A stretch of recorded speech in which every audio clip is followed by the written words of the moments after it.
didn't even touch you. Put your leg back around. Go on, put your leg back around. I cannot, my lord. Okay, he said, I cannot. What you just heard was the cry of a man who experienced unreasonable force from this man, Officer Andrew Mamone. After the body cam unveiled his brute force and the questions further unfold, the only answer he gave was that he was not trained. I was not trained on... In this video, we're taking you through the interrogation of Andrew Mamone and how an internal affairs investigation unveiled his improper use of force. On February 4th, 2019, at approximately 8 p.m., Officer Andrew Mamone was riding with Officer Jay Seitz in a two-man unit when they saw a black 2008 Honda Civic being driven suspiciously. Acting on this suspicion, the officers made the traffic stop. The driver was Tarik Grant, cooperative, compliant, and calm.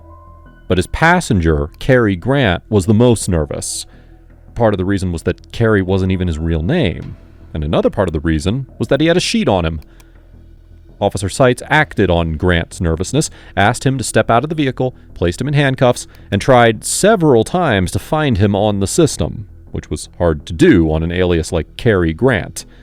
Officer Mamone finally got a hit on the system and found his real name to be Daquan Grant. Knowing all this, Grant knew the trouble he'd get into, so he ran from the stop while still in handcuffs. Officer Mamone and Madison chased him on foot until he eventually fell to the ground.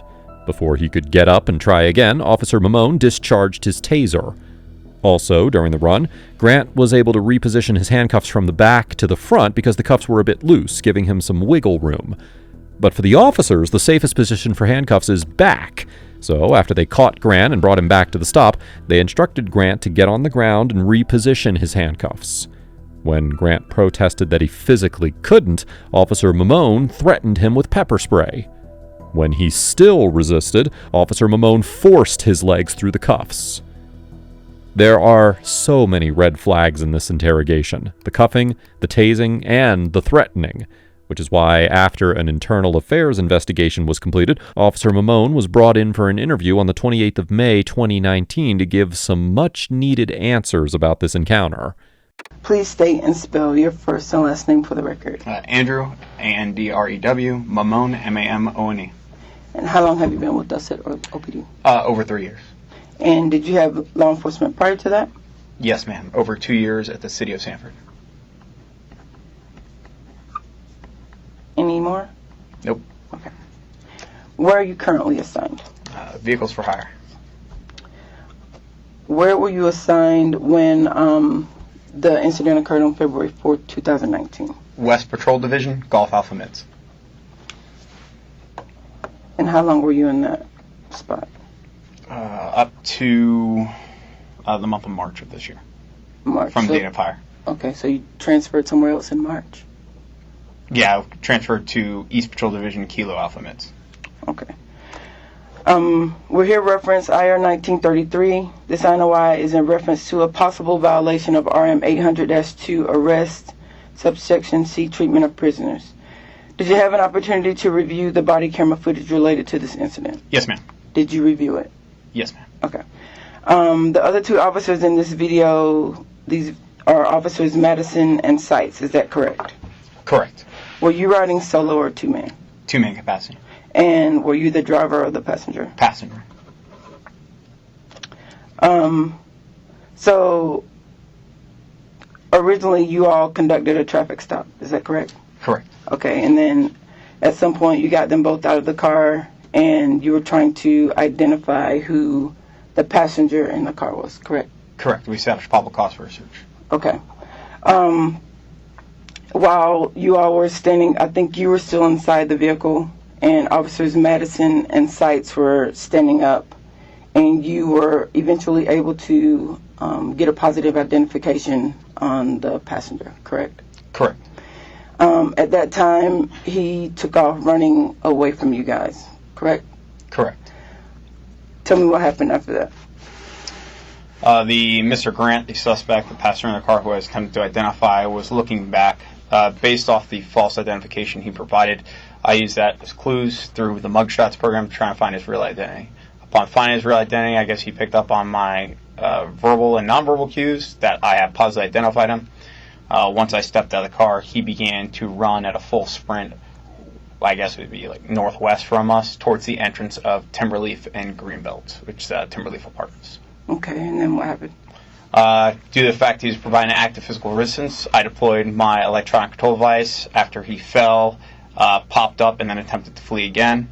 It had a positive effect of him going to the ground. He didn't fully lock up, but he did go to the ground, which then Officer Madison and I were able to use hands-on techniques to keep him from getting up and trying to flee again.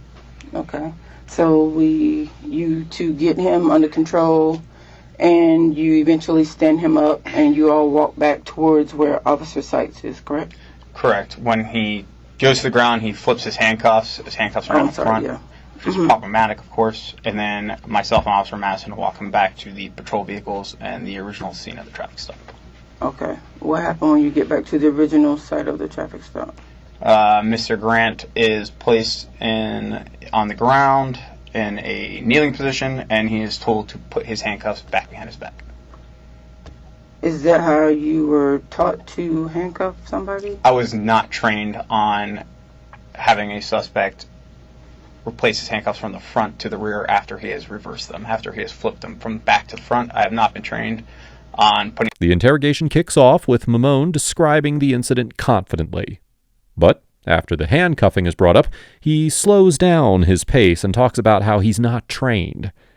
Because of his lack of training, his first attempt at handcuffing Grant was weak, which is why it was easy for him to move his cuffs to the front. How do you normally handcuff a person if they haven't been handcuffed? If they are not handcuffed, you handcuff them behind the back. Okay, what if they say the handcuffs are twisted or hurting them? How do you unhandcuff them to readjust it? I have not been trained on handcuffing a suspect based on his complaint of pain. Have you ever had to adjust a handcuff on a person? Yes. How? When they're behind his back. How? By placing my handcuff key in the handcuff and adjusting them behind his back. Okay.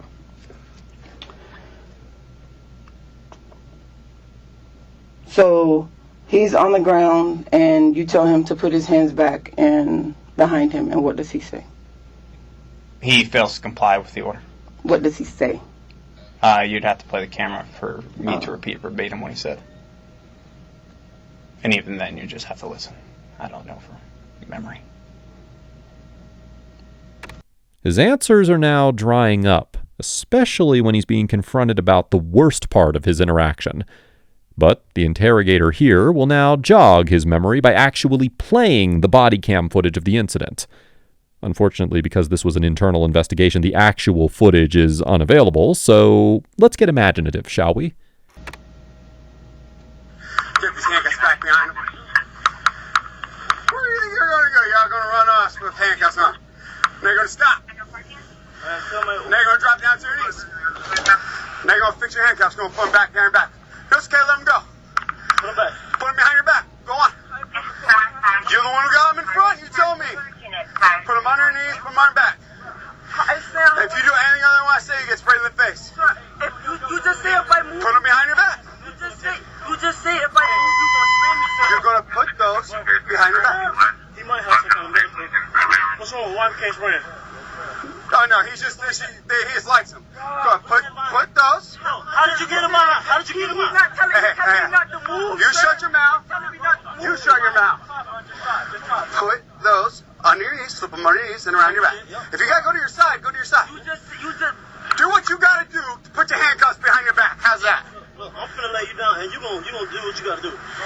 There you go. Now put your legs through the cuffs. That's what I'm trying to. Like, it feel like I cannot move. I swole.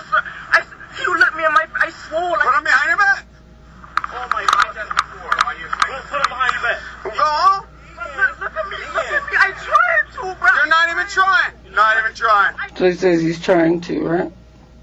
That's what he says. He apparently made no physical attempt, but he says he tried to. Okay. But he said he tried. That's what he said. That's what he said, no? Not even trying.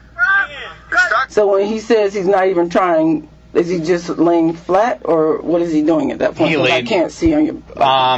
You do see a little when it pans back and forth. When he originally laid on a slide, I can't see his full body on your body camera right during none of this. Like, I can't see his body. I see his foot. Yeah, exactly. So you see his foot. I recall from him with his legs outstretched, not attempting to even bring his knees to his chest to flip the handcuffs. Okay. And he says he can't. Yeah, but he hasn't physically tried, and he says he can't. Correct. Okay, well, there's some things that I know I can't do without having tried. But I understand what you're saying. You're saying he didn't try. I'm about to unstuck you. Correct. You want to do it, you want me to do it for you? Look at me. I tried to, bro. You're not even trying. Not even trying. I tried to. Not even trying. You're stuck? I'm about to unstuck you. You want to do it, you want me to do it? What does that mean? I'm about to unstuck you. I can't recall it because I can't see him. You said it. What does it mean? I can't recall because I can't see. He said, I don't know what he means by I'm stuck, so therefore I don't recall what I meant by I can't unstuck you. And why were you going to pepper spray him? If he provided physical resistance, my use of force. Not only did he force him to reposition, but he threatened him with pepper spray. By law, the use of pepper spray comes when the officer engages in self-defense or wants to prevent an escape. Considering that Grant was short with medium build and handcuffed already, he was neither a threat nor had the means to escape again. His threatening with the pepper spray came way too early and is something he should be held accountable for. Shut your mouth. You shut your mouth. Put those under your knees, slip them under your knees, and around your back. If you gotta go to your side, go to your side. You just Do what you gotta do to put your handcuffs behind your back. How's that? look, I'm finna lay you down, and you gonna do what you gotta do. There you go. Now put your legs through the cuffs. That's what I'm trying to. Like, it feel like I cannot move. I swole. You let me in my. I swole. Like, Put them behind your back. What is he saying there? I'm what? put it behind your back. Yeah, that's what he said. Go on. Look at me. I tried to, bro. You're not even trying. I swole. Put them behind your back. Oh my God. Put it behind. What was the purpose of shaking the pepper spray? I don't recall. Am I shaking pepper spray? Go on. Look at me. I tried to, bro. You're not even trying. Not even trying. I tried to. Not even trying. Bro. You're stuck. I'm about to unstuck you. You want to do it? You want me to do it for you? You want to do it? You want me to do it for you? Okay, we'll do it for you. Oh, what the fuck? I didn't even touch you. Oh, what the fuck? Put your leg back around. Go on. Put your leg back around. I cannot, bro. Look. Okay, he said, I cannot. And now you're forcefully pulling his leg through the handcuffs. Why are you pulling his leg through the handcuffs? To get them repositioned to the rear. He said that he couldn't and that he was yelling because it hurt. We don't know if he's yelling because he's hurt. I can yell right now. It doesn't mean I'm in physical pain. He was yelling as you were pulling his leg through the handcuffs. Correct, he was. So that wouldn't indicate that it was hurting him? Not necessarily, man. Why else would he be yelling? For any various reasons. Draw a crowd. We see if you get attention to people in the apartment. That's a common thing that we see when we're out on patrol. People will scream even in the back of a patrol car just to get people to the scene. Okay. The most ridiculous cause for the scream. He wasn't just screaming, he was yelling that it hurt, indicating the reason for screaming. Any reasonable person walking by would assume the same, that he's screaming because of the pain of pushing his leg through his cuffed hands. The detective will now fixate on this question to the point where she gets a valid answer. No, you can't. Bro, I tried. You're not trying. You just did. I just saw you do it. Look, bro. Oh, that's all right. He said, I'm trying, I can't, and you're still forcefully pulling his leg through. Why are you still pulling his leg through? Same answer, to get his handcuffs repositioned to the rear. But he's saying that he can't do it. Why are you pulling his hand through? If it's hurting him and he says he can't do it, it's not going to work. We don't know if it's hurting him. And the same answer, to put his hands behind his back. We'll get it. We'll get it. Go on, stick your foot through. I see people do this every day. Come on. Come on. Stop. But you stop fighting me and just do it. Look, bro. I'm going with you, bro. No, you're not. No, you're not. Put your foot around. That wasn't that hard. Now do the other one. Do the other one. Put the handcuffs back behind your back. Go on, do the other one. I'm not taking stuff off. Your cuffs aren't going back. You already ran once. I ain't going to take them off. Put your other foot. I'll do the other one. So you didn't want to reposition the handcuffs because you haven't been trained or because he already ran once? I haven't been trained in repositioning a suspect who has fled from the scene, who has flipped his cuffs on the ground to reposition him in his back, ma'am. Okay, so you didn't have control of the prisoner? No, I never said we didn't have control. I said I've never I'm been asking trained. you, did you have control of him? I can't say we did. It's not a trick question. Well, it is, because it depends on your definition of control. Was he free to go? No, ma'am, he's detained. Did you have physical control of him? Like I said, that determines on your definition of control. If I put him in the back of my patrol car, would you say I have physical control? But I don't, even though he's detained in the back of the patrol car. Is he free to leave? No, he's detained, ma'am. Okay. Is he under arrest in the back of the car? Yes, at this point he's under arrest. Okay. So what was stopping you from unhandcuffing him and putting the handcuffs behind his back? I've never been trained to do that. You've never been trained to unlock a pair of handcuffs? Not from a person who has fled and lied about his name. That has nothing to do with you unlocking a pair of handcuffs. Nothing. Have you been trained to unlock handcuffs? To unlock handcuffs? Yes. Not when they're from his body. Have you ever been trained to unlock handcuffs? That's all I'm asking you. Not in the front of a person's body. Can we take a break? You sure can. Okay. 10:50 hours.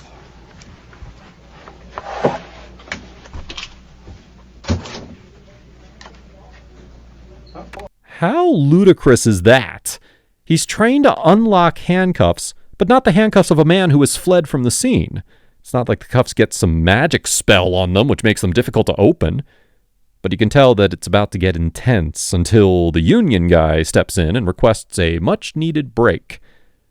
At this point, he needs to get his story straight and apologize. But instead, he chooses to make the matter worse by taking this altercation outside the room. Just listen. I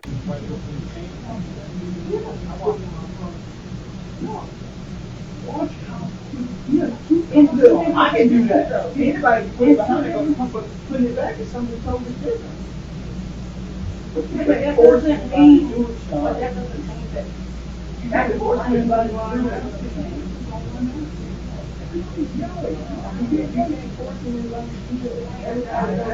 But if we're going to ask them on the screen, why don't we just bring up on the screen?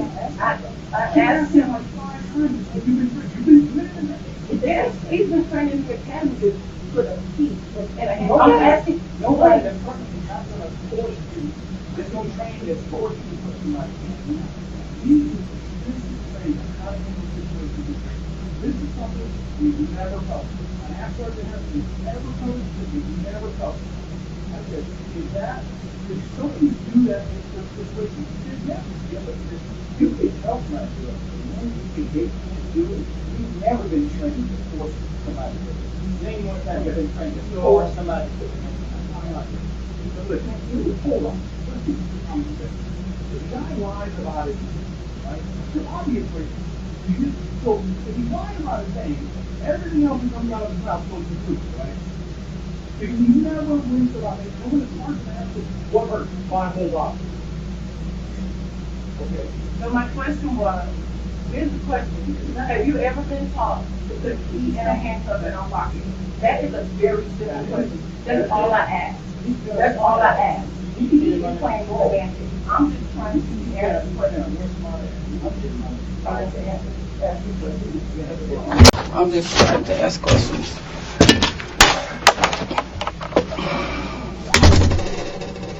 Sense the frustration of the interrogator here, but before we dive into the depth of what just happened, we need to first show you how the interrogation ends so that the altercation is more understandable.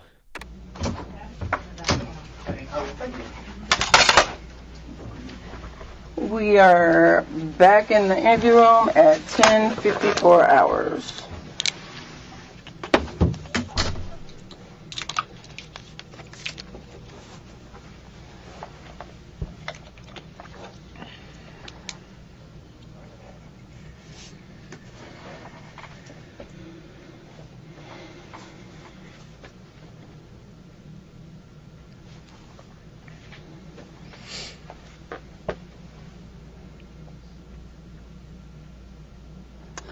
At what point did you realize that Mr. Grant had a warrant? I believe just after Sergeant Ospina shows up to do his response to resistance. So the handcuffing and the moving the handcuffs around, all of that was already done, right? And he was by the car? He's being interviewed by Sergeant Ospina by the Ford Explorer. So the handcuffing thing was done on the ground? Correct. And what was his warrant for? Attempted homicide out of North Charleston, South Carolina.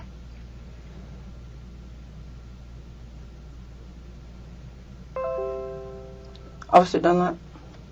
Can we back the video all the way up to the beginning, please?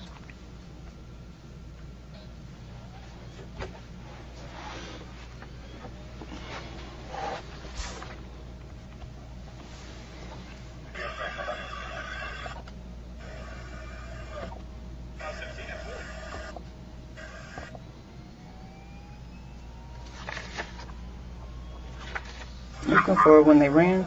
Mm-hmm. It's around 2813. Where's 20? For a stay just like this. Yeah, that's because your face is in dirt.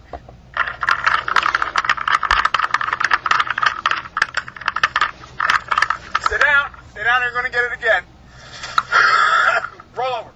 Hey, roll over now. Oh, that's all right. I'll use my hands now. Did you hear him wince in pain when he pulled his hands up to the front? No, sir. Okay. That's it. Do you want to clarify or add any statements made by you during this interview? No, ma'am. Is the testimony you provided true and correct? Yes, ma'am. Do you have any additional identifiable witnesses that may have evidence of material fact in this investigation? None than the ones listed here on the sheet. Okay. How the last part of this interrogation ended in such haste, it clearly had something to do with the altercation outside. And this is just a theory we have that it's possible that Officer Mamone participated in this interview as a standard procedure, not to be facing such hard questions. Think about it. He came in with confidence, thinking that the interview was just a formality to explain what happened, so that his brothers in blue understand the situation and side with him. But as the interview escalated into an interrogation and he realized he was being targeted, it got heated and eventually led to them exiting for a break. One of the biggest supporters of this theory is the interviewer's statement after she left the room. So my question was, here's the question. Have you ever been taught to put a key in a handcuff and unlock it? That is a very simple question. That's all I ask. It almost sounds like she's justifying her question to some superior officer who's forcing her to stop asking such questions. That also explains her frustrated return to her seat, as she must have realized that she's not conducting an internal affairs investigation, she's just fulfilling a formality. This theory makes even more sense once you realize that after Officer Mamone's actions were found unreasonable, he was just suspended without pay for 24 hours. Imagine not knowing how to uncuff and recuff someone and intentionally harming a suspect and only getting slapped with one less payday. Mamone's case received no coverage except for one media outlet, which was our only source for the fact that all discipline charges imposed against Officer Andrew Mamone were overturned. His grievance was granted, and the case was closed with no strict repercussions.